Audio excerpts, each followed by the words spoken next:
Welcome to Philosophy15. I'm Scott Aiken. And I'm Robert Talese. We're two philosophy professors at Vanderbilt University, and these are unscripted 15-minute conversations between the two of us about matters philosophical. Again, they're unscripted. We haven't done really any prep for this other than just be philosophers and be in regular conversation with each other. So here we go. I've been recently thinking a lot about Epictetus' Enchiridion. I just published with William O. Stevens a new translation and commentary on the Enchiridion. The last chapter is a lot of objections to stoicism, and so I've been thinking a lot, and Epictetus' version in particular, and I've been thinking a lot about good objections to stoicism. I think that there's something really going for stoicism, but I think that the objections in some ways make some ground against the Stoics, and I think that contemporary Stoics need to be taking the objections pretty seriously. So, Rob, what's the problem with Epictetus? I got lots of problems with Stoicism. Strikes me as just false, but... Okay, well, that's... okay. I don't know how to answer that one just yet. So. I mean, so let's just start with some basic sort of initial worries that one might have about Stoicism as a philosophical doctrine, and maybe Epictetan Stoicism in particular, because there are, I think, more sensible versions of the doctrine that are a little bit less severe. If your kids die, you're supposed to not grieve? Yeah, well, you're supposed to have prepared for it. Yeah. So the doctrine of the jugs is that you've got the jugs, and you say, hey, I love a jug, and you prepare for the jug being broken just like you would for, and then you do it with bigger things, so that whenever you're kissing your wife and your child, you know that it's a finite thing, so that when it does die or leave you or disappoint you, you know that you are prepared. Right. I understand that you are prepared. It's not that the Stoical practice is supposed to instill in you this relevant set of attitudes and dispositions such that you don't grieve. Yeah, exercises of preparation. Right, good, that you don't grieve. Yeah. That just still seems to me to be a distorted conception of what it is to love someone. Yeah. So I first off, I think that Stoics think that you can have the activities of grief. So Epictetus says that you're allowed to cry with your neighbor, you just are not supposed to cry inside. You've got softer stoicisms with Seneca. Again, we've got that's the more sensible ones, I'm presuming, that you've got in mind.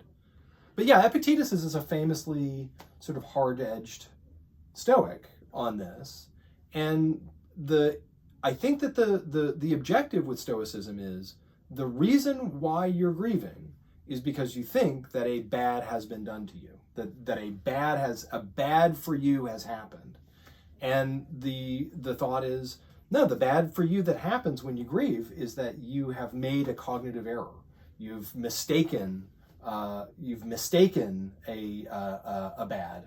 The bad that's actually happened is that you've thought that you were harmed by this. Yeah, and I know it goes back to the initial statement at the very beginning. You got to know the difference between what's in your control and what's out of your control. Yeah. I just think it's absurd to say that it's wrong to have attitudes like grief, resentment, indignation, sorrow, joy at things that are out of my control. It doesn't seem to me that defeats the appropriateness. That something's out of my control doesn't mean that it's wrong to lament that it's the way that it is, or that it's wrong to feel sorrow at its being the way that it is, or that it's wrong to feel indignant at its being the way that it is. That something is out of my control, I think, has very little to do with warranting or undermining the warrant for any particular set of moral responses to that thing. But it looks like an unargued premise of the entire doctrine, that if it's out of your control, then there are no affective or otherwise responses that are fitting. Yeah. Why would that be true? So one argument is that having your emotions and having these values tied up in the things not under your control sets you up for a kind of heteronomy, that you can be controlled, that you can be coerced, that your judgments can be diverted from where rationality is supposed to take you, because you're held hostage by your desire for these things to persist, or for these things to stay in your orbit. And I think that the one of the main Stoic thoughts is that for the sake of your own autonomy, recognizing that you have duties to these people, you have a duty to your family, you have a duty. So there are still goods that are enacted in you maintaining the health of your children and maintaining good relationships with your neighbors and your spouse. Those are the goods of you enacting your virtue. So you're being, so again, Epictetus even has, like, the Stoic still kisses their kisses children, right? It's not that the Stoic is removed from them. It's that the Stoic recognizes that the good of their judgment and the good that they carry within them is not touched by whether or not those things are in their ambit anymore. So let me get this straight. Yeah. The Stoics' view is that I retain my autonomy by seeing myself as just a play actor. Indeed, that's in fact one of Epictetus's core metaphors. Obviously, imagine absurd. yourself as an actor in a play cast by Zeus. You are just playing. You are just reading a script, and that's my autonomy. Yeah, that your autonomy is whether or not you are fulfilling the role that's been given to you. That's where your rational autonomy is. Again, the old analogy with the Stoics. The old analogy with the Stoics is that you're like the dog tied to the cart. You're going to that destination one way or the other. Right. You're either going to be dragged or you trot along. And where autonomy lies is not in the dog thinking that he directs the cart by scooting along. It's the dog's autonomy is in going with the will of Zeus, going with the will of the world. And in this regard, thinking of the good things in your life when they leave as you having given them back to Zeus. Right. So autonomy consists in resignation. No, it's not resignation. It's a kind of affirmation. It's an affirmation. Saying, I am willing to. I am living in accord with how nature has designed things, how Zeus has designed things. So it's affirmation that I'm just like a jug that sometimes is going to, at some point, will break. That's right. That is the key to my happiness, and is seeing myself as no different from a broken jug. And seeing others. And I think that's the challenge, of course, is whether or not saying that out loud to others is itself a problem. So if your life and the values in your life come about because of your relations with others, but then you articulate a version of this view to them, this is called sometimes I call this the ruin problem, where somebody sees that you're reading Epictetus and they're like, am I just a jug to you? Is my death going to be just like a broken cup to you? So it's like government house sort of stoicism. Like, be a Stoic, just don't tell anybody about it. Because once you start telling people about it, they're going to think you're a psychopath. It undermines itself. How much of Stoicism is really just all about me? I think it's just this program of personal liberation by detaching from anything that is recognizably human. Yeah, but it's a detachment that's supposed to be a detachment from you thinking that your well-being is caught up in those things. It's supposed to be a maximal engagement. Again, the Stoic is an active participant in their state. The Stoic is an active person that's got a family and a life and runs a shop and has all these obligations.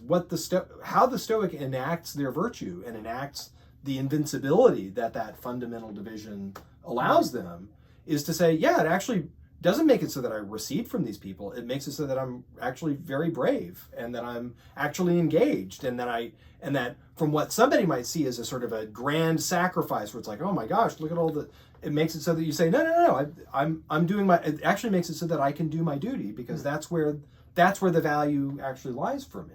Right. So Stoicism is supposed to in some ways free you from the things that actually get in the way of you being actually present for other people. So it's the invulnerability of the fox from the grape story. Yeah, that's exactly it. You're invulnerable if you never take up a fight that you're not guaranteed to win. You know that those grapes are always going to because they're things that are not for you. They're not things that are for you.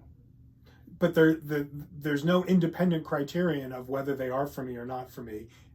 no criterion for whether they are for me or not for me. That's independent of whether I could succeed at getting them. That's right. Yeah, because the only things that So there's no striving. There's no risk taking. That's an interesting one, right? Yeah. There's no risk taking. There's no there's no tragedy. There's no tragedy in Stoicism. That is correct. There's no tragedy in Stoicism. Seems like a absurd so conception of what a good life could look like. It's an anti-luck theory of good life. It's supposed to say, like, look, you think of all the ways that a good life can be ruined by just luck, and the Stoicism says that is a terrible way to approach your life. That making it so that the good life is actually within your reach and under your control. You have to reconceive what those values are. That Stoicism requires that we significantly reevaluate the things that we value and really kind of call things that are not under our control and that are not ones that are really part of our duties to each other. Those are things that in some ways, like, you can have them, and maybe you can even be a little bit pleased about getting them. Stoics can prefer those things. And Epictetus even says things like, look, you can kind of reach softly for those things, but don't desire them in your heart, because that's where you actually, that's A, where you get disappointment, and B, make it such that you're willing to sacrifice your principles. It just seems like the philosophy of a weak person who knows that a little disappointment and struggle and tragedy is going to undermine his conception of himself. Yeah, it's like the gym bros conception of, like, manliness. The slightest threat to one's masculinity is going to destroy you. So it's intolerable, and so because that's intolerable, we have to retreat from all possibility of those slights. That's exactly it. So I think that there's cowardly. There's and there's even a kind of a William James style worry about this, where it's like it's the undefeated general who has avoided all battles. That's right. Yeah. And I think that there's something to this thought, because again, the Stoic effectively, one of the ways that the reevaluation of values for Stoicism is sold is in terms of the fact that you will never be defeated. No one will ever hold anything over you. And it does require that the Stoic, Seneca even tells the story of Stilbo of Megara, where his town has been burned down by a warlord, and the warlord is waiting on the outside of town and sees Stilbo leaving the town, and the warlord is like, I gotcha, I ruined your town. And Stilbo the Stoic says, you've taken nothing of mine today. Even Seneca is like, that's wild. But in some ways, Seneca also then says, yeah, but there's something there's a kind of an aspiration. It's like, you're kind of like a god now. You see the things in your life as things that you, as a player in this game of life, can do excellently or not. But if they're taken away, you can still be an excellent player with the things that are still around you. Stilbo can still defeat this general by saying, yeah, you didn't take anything from me. He stole the moment from that general. He defeated that general in that moment. Yeah, maybe. Doesn't seem right to me that he defeated anybody. He's the one who doesn't have a home. Yeah. He's exercising his rationality and getting to exercise his virtues now in the hills on his own. So one thing's for sure is that Stoicism requires of practitioners that they have a significant reevaluation of the things that they value, and that they only pay the attention to the things that are under their control. And one version of this challenge that you're giving is, that's just wrong about value. There's another one that just looks like it's psychologically implausible. Oh, yeah. You're like, okay, that even if it were good advice, could it actually be advice that anybody takes? You say, okay, look, could you really be a general that thinks of yourself as invincible because could you run away from any fight you haven't already won? Yeah. Yeah, and is that like a psychologically plausible and satisfying life, right? It's like the Stoic promises the good life, But under those conditions, whether or not it's psychologically plausible for someone to actually consistently have that self-conception. Yeah, that's another. That is a psychologically. That is another curious challenge. All right, problems with stoicism keep piling up. Philosophy 15. Thanks, folks.